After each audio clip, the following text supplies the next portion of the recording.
அனைவருக்கும் வணக்கம். மீண்டும் மீட்டல் இலக்கம் 4 ஊடாக உங்கள் அனைவரும் சந்திக்கிறதில் மிக்க மகிழ்ச்சி அடைகிறோம். ஓகே, நாங்கள் கேள்விக்குள்ளே போவோம். இணைகரம் தொடர்பான ஒரு கேள்வியும் முக்கோணியல் தொடர்பான கேள்வி ஒன்றும் வழமையாகவே பாஸ் பேப்பர்களில் வந்து கொண்டே இருக்குது. கடந்த கால வினாத்தாள்களை நீங்கள் தட்டி பார்த்தீங்களா இருந்தால் கட்டாயம் இது சம்மந்தமான கேள்விகள் இருந்து கொண்டே இருக்குது. இதுதல் சம்மந்தமான சிம்பிளான தியரிகள் மட்டும் தெரிஞ்சு கொள்றதால இந்த கேள்வியை செஞ்சு கொள்ளக்கூடியதாக இருக்கும். நான் ஒவ்வொரு கேள்வியிலையும் வச்சு அது தொடர்பான தியரிகளை நான் சொல்லிக்கொண்டு போகிறேன். ஓகே, வினா இலக்கம் மேலில் இணைகரம் தொடர்பான ஒரு கேள்வி ஒன்று கேட்கப்பட்டிருக்கு. ஏபிசிடி இணைகரமாகும் எக்ஸ்கம பெருமானத்தை காண்கன்னு சொல்லியிருக்காங்க. எக்ஸ்கம ஒயினுடைய பெருமானத்தை காண சொன்னால் இங்கே பார்த்தோம்னா நமக்கு தெரியும் ஏபிசிடி இணைகரம் என்று சொல்லப்பட்டு இருக்கிறதால, ஏபிசிடி நமக்கு இணைகரம் தரப்பட்டிருக்கிறதால இணைகரத்தின் இயல்புகள் கொஞ்சம் இருக்குது. எதிர்பக்கங்கள் சமனாக இருக்கும், எதிர்பக்கங்கள் சமாந்திரமாக இருக்கும். அதாவது ஒரு சோடி பக்கங்கள் சமனும் சமாந்திரமாக இருந்தால் தான் அது ஒரு இணைகரமாகவே நாங்கள் கருதுவோம். அப்படின்னா அடுத்த கட்டமான இயல்பு இணைகரத்தினுடைய மிக முக்கியமான இயல்பு எதிரே உள்ள கோணங்கள் சமனாக இருக்கும். எதிரே உள்ள கோணங்கள் சமனாக இருக்கும்டா, இந்த கோணம் 60 பாகை இருந்தால் எக்ஸினுடைய பாகையும் 60 தான். அது இணைகரத்தினுடைய இயல்புகளில் உண்டு. அப்போ அதை பற்றி நாங்கள் கடுமையாக யோசிக்க வேண்டிய அவசியம் இல்லை. இப்போ முக்கோணி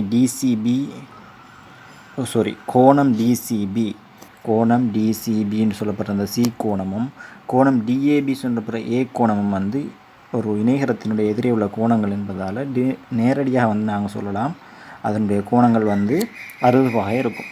சரி, அடுத்த கேள்வி கேட்டுக்கிறாங்க வையினுடைய பெருமானத்தை காண சொல்லி. வையினுடைய பெருமானம் காண்றதுக்கு எங்களுக்கு தெரியும். நாங்கள் என்ன செய்யணும்னா இந்த எக்ஸ் இப்போ டிசி என்ற கோடும் ஏபி என்ற கோடும் சமாந்திரமாக இருக்கும் எப்போவுமே. அப்படி சமாந்திரமாக இருக்குமா இருந்தால் சமாந்திரமாக இருக்கிற கோட்டுக்கிடையில் உருவாக்கப்படுற கோணம் நேய கோணம் நாங்கள் சொல்லுவோம். இது தியரி. பானா வடிவ கோணம்னு கூட நாங்கள் சொல்லுவோம்.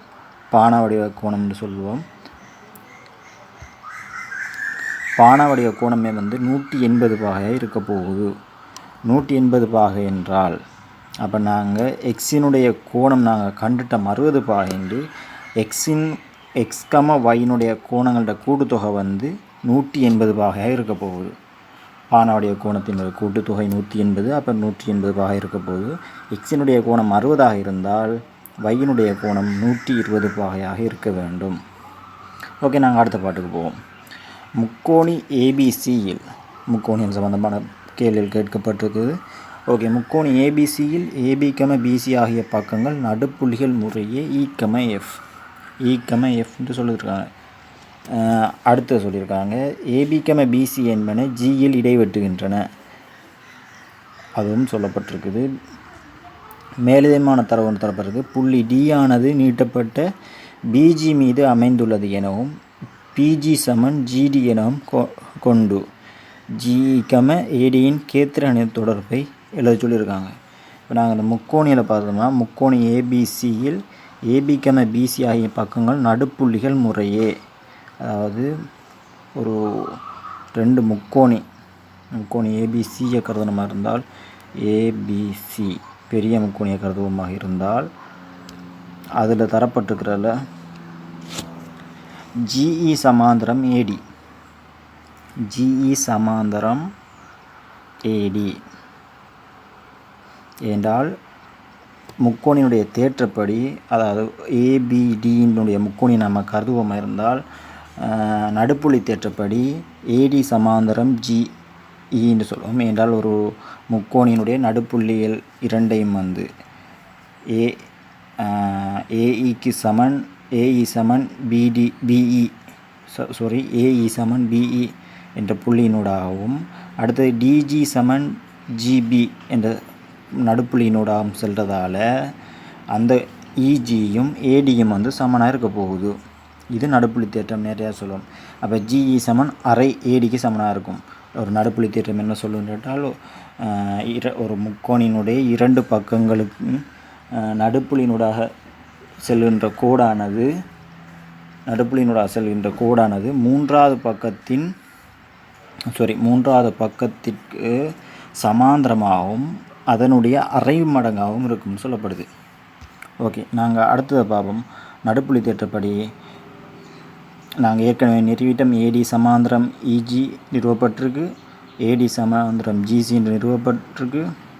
எனவே முக்கோணி பிடிசி இல்லை, நாங்கள் முக்கோணி பிடிசியை கருவமாக இருந்தால் ஜிஎஃப் சமாந்திரம் டிசி, அதே மாதிரி ஜிஎஃப் சமாந்திரம் டிசி நடுப்புள்ளி தேற்றப்படி ஏற்கனவே சொல்லப்பட்ட தரவுகள் தான். ஒரு முக்கோணியுடைய 2 நடுப்புள்ளியினூடாக செல்கின்ற கோடானது மூன்றாவது பக்கத்திற்கு சமனாகவும் அதனுடைய அரைவாசியாகவும் இருக்கும் என்று சொல்லப்பட்டிருக்கு. அதான் நடுப்புள்ளி தேற்றம்.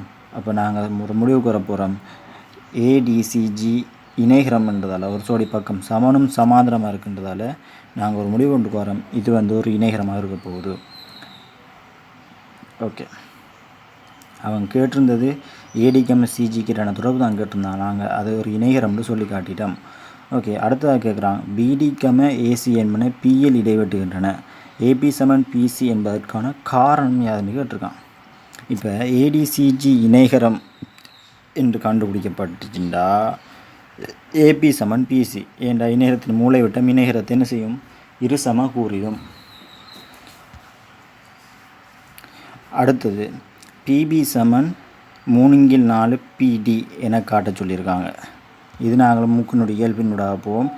பிடி சமன் 2GD, இது நடுப்புள்ளி, ஜியினுடைய நடுப்புள்ளிங்கிறதால சொல்லப்படுது. அடுத்து ஜிடி சமன் 2PD, மூலைவிட்டங்களின் நடுப்பகுதியாக பி இருக்கும் என்பதால் பிடி 2 மடங்கு, அதே மாதிரி பிடியினுடைய 2 மடங்குக்கு சமனாக இருக்க போகுது. அப்போ உண்மையிலேயே இப்போ 4 மடங்கு பிடிக்கு சமனாக இருக்க, 1/4 மடங்கு பிடி சமன் பிடிக்கு சமனாக இருக்க போகுது.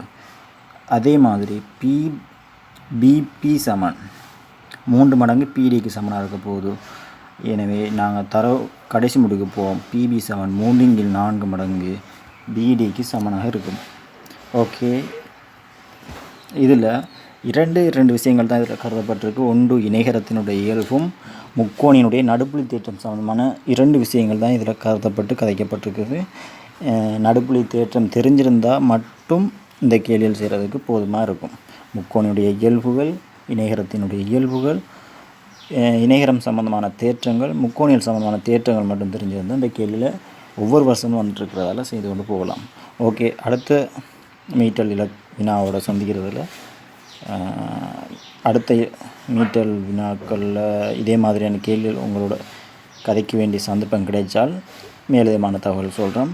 ஓகே, மீண்டும் ஒரு இலக்கத்தில் மீண்டும் ஒரு மீட்டல் செயற்பாடில் சந்திக்கும் வரை நன்றி, வணக்கம்.